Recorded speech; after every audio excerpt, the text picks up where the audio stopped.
certainly pleased with the way our guys played in Florida. Won 2 games and competed very well against a Gonzaga team that I think is very talented, well coached, and going to have a very good year.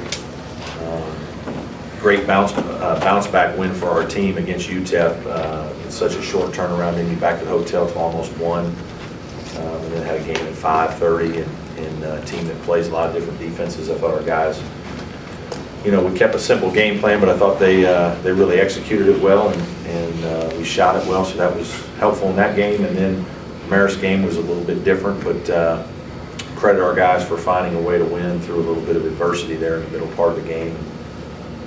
Again, good to see a lot of different guys get opportunities to play. Different guys made some shots, made some plays, and now we step into a very difficult couple of weeks here with games against very good teams, starting off with Purdue, a team that, in my mind, in some ways is a mirror image of us. Matt does a great job in his pressure defense, pick up full court a lot, jam the ball, make it hard for you to score. Some motion offense just like us, some ball screen stuff like us, some sets like us, and then primarily all man-to-man defense like us. So really, Midwestern style of basketball a little bit, if you will. And he's got a young team. We have a young team. He likes to play 10 guys. We play 10 guys. Both teams are still trying to figure everything out a little bit. They're a little bigger than we are. But should be a very good game on Wednesday. Questions? How much did you learn about your team in Orlando, or was it too small sample size to make any kind of judgments? I don't know if there was anything, different than what I expected. I was certainly pleased with our ability to defend in 3 straight games, and certainly in the game against Gonzaga, it was very talented. I thought our guys defended at a very high level. I thought we were really locked in, competed exceptionally hard, and so that was good. I knew that offensively at times we were going to be struggle, and that happened. We played a slower tempo game against Gonzaga because we just didn't want to get up and down with them. We probably could have scored a few more points had we pushed the ball in transition on some misses, but I'm sure they would have scored more too because it would have led to a faster paced game, and just didn't want to get into that kind of game with them. We tried to push it a little more in some of the other games. We weren't very successful against Marist. We got the ball in good positions, especially in the first half, and didn't score. I think we held them 1 for 13 in their first 13 shots, and we were only ahead 8-4, which is a little disappointing because we should have had a much bigger lead.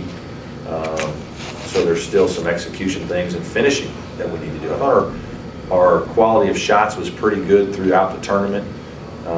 We didn't shoot as well in a couple of the games, and certainly we shot above ourselves in the UTEP game. Brad, it says here in the game notes that both you and Coach Painter are regarded as 2 of the top X's and O's coaches in the game. Are you? Who wrote that? His mom or mine? Are you looking forward to the chess match with them?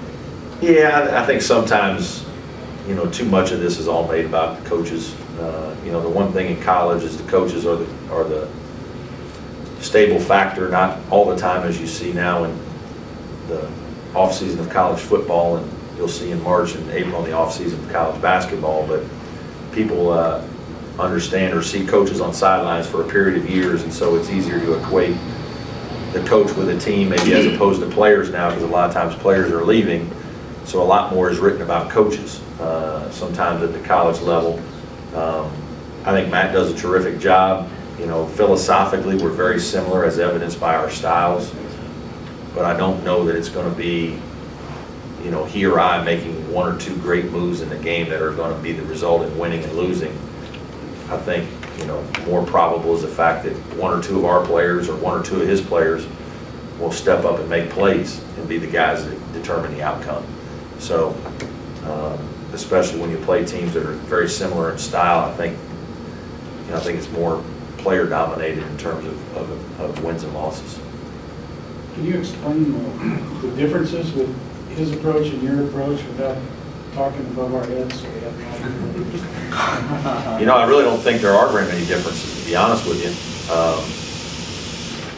I think our beliefs in how to play are very, very similar. I think, you know, they're not running as much motion this year as maybe in some years because they're younger. You know, we've kind of not run as much motion this year because of it. You know, we're trying to get better at it and feel like we're going to need it some throughout the course of the season, but it is more difficult to get everybody on the same page with it. So, you know, we're running a few more set plays and some more ball screen stuff. They're doing that as well. And then defensively, I think we're more of the same than just about anybody else that I would coach against in a lot of ways. And in fact, I remember somebody asking me that question in my first year, who do you think your teams most resemble, what other high major team? And I said, you know, Purdue. And, you know, we hope to have some of the success that they've had there over the last several years. Matt's done an unbelievable job. But I think, again, philosophically, I think we believe a lot of the same types of, believe in a lot of the same types of things in terms of the way to play basketball. Is Filer more advanced mentally, I guess, than most? I don't think he's more far advanced mentally. No, I don't. I think he's more advanced physically with his build, and I think he's more advanced with his confidence. His confidence is such that, you know, he doesn't shake easily. He's not. He doesn't have a lot of self-doubt. A lot of times when kids get to this level and experience failure or make mistakes, and whether they're corrected by the coach or whether they're taken out or whether they just don't make plays that they've been used to making, doubt creeps in, and then it becomes more difficult to play well. I don't think he has a lot of self-doubt. I think he believes he's going to make more plays, and so he stays in a pretty aggressive mode on a consistent basis. You know, I think most good players have those traits. You know, DeMontez Stitt, of the guys that I've coached since I've been at Clemson, DeMontez was the guy that had that kind of trait, that kind of belief in himself. And there are times it can be a bad thing every once in a while because they try to do too much. They think they need to do everything, or they're so confident that they want to take over a game or take over plays. They don't have as much trust in their teammates. But having said that, as I mentioned, they're also less likely to become afraid or become upset by a mistake and have that continue to affect them. They can overcome that as well because of their confidence. How do you feel that he and Jordan handled the first kind of high-level competition in Orlando? It seems like both those guys really made some plays. Yeah. And maybe They did well. They did well. You know, Jordan and Adonis both have a lot to learn in terms of how to play the game the right way, how we like to play. A lot of subtleties, small things, fundamentals of positions. But Jordan's a confident offensive player. Like, he's a confident shooter. He's a confident scorer. He's used to scoring. It's one of the things I like most about him when I went and saw him play. Even though he's small, he has a knack for making baskets. He has a confidence in going to make a play. And it's something I recognized, and I knew that, you know, defensively there's going to be some limitations. There's some skill limitations right now that have to get better. But having said that, he has a confidence to go shoot. And you saw that in Gonzaga. He's in the middle of a high-level game. Ball comes to him, he's ready to shoot it in. He doesn't think about it. No hesitation. He misses one, he's going to try the next one. And that's good to see from him. He's got other things he has to work on, but from that standpoint, he's a confident player. And I think that's something that was proven through the course of the weekend. Is Filer playing well enough to work his way into the starting lineup? I know we tend to make more big. Yeah, I don't worry about all that starting substitutions. You know, our team's in a good flow right now, so we're probably going to stay with the same 5 guys that we're staying with. I like at certain times being able to bring guys off the bench that either provide energy or provide scoring or maybe can play multiple positions, so it allows you to sub for different players. Like a DeMarcus Harrison's a versatile guy that can come in at the 2, he can come in at the 3, so he could be the first sub for either KJ or TJ should fouls arise or somebody's not really locked in. So I I don't make as much out of starting, and I've said that to you guys, as other people do. Certainly there could come a time when we want to start Adonis or somebody else change the lineup, but, you know, right now I think we're probably going to stick with this group for at least another game. Is there a distinction between Rod and Adonis when they're on the court at the same time? Not necessarily. I think we look at matchups and who's guarding who as to whether we want one of them to bring the ball up the court, somebody else to bring the ball up the court. It's kind of feel. It's kind of the way we, you know, we just kind of go with the flow in terms of how it's going. I just sometimes tell them, one of you take it, the other guy take it. Sometimes I don't tell them. I just let them go play. But I think the game is sometimes working itself to that where you have multiple point guards, if you want to call them that, on the floor. You know, if you watch Gonzaga, the lineup that was more problematic for us was when Stockton and Pangos were out there together, because now you have two better decision makers as opposed to maybe an athletic three-man. They even went small with Bell at the three and played three guards because they're so big inside.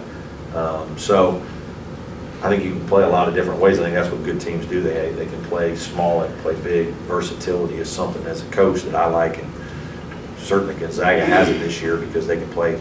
They had one lineup in there at one time where they were 6'9", 7 feet, and 6'11", and their smallest guy was 6'9" at the wing forward spot. So, you know, they can do a lot of different things. I think that's when teams are good.